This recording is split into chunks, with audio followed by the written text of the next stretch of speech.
Mai come ora, in questo momento storico, dovuto all'incertezza dell'aumento del carburante, aumento delle materie prime, da consigliere comunale di Cessalto, comune attraversato dal sedime autostradale, vi è la necessità di una riduzione del pedaggio autostradale. Se è vero che muoversi sta diventando giorno dopo giorno sempre più insostenibile, allora occorre guardare anche ai pedaggi autostradali. La richiesta parte da Emanuele Crosato, consigliere comunale a Cessalto, territorio attraversato dalla 4. I conti sono presto fatti.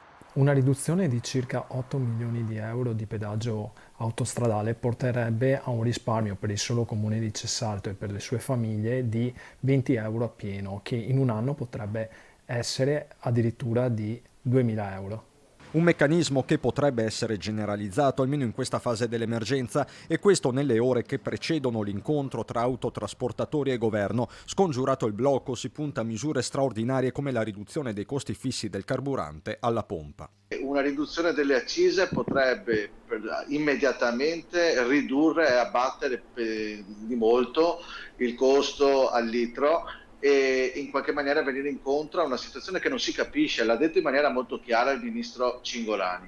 È in atto una speculazione chiara ed evidente. Caro benzina e ovviamente caro energia, con tutte le ricadute del caso anche sulle famiglie. Luigi Susin, da imprenditore termoidraulico, segnala un fenomeno già in atto: per pagare le bollette c'è chi rinuncia alla manutenzione ordinaria.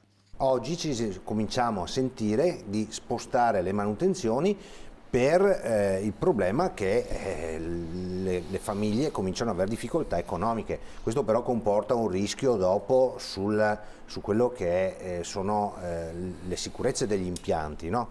Quindi bisogna veramente intervenire subito su questo piano qua, perché la gente è veramente spaventata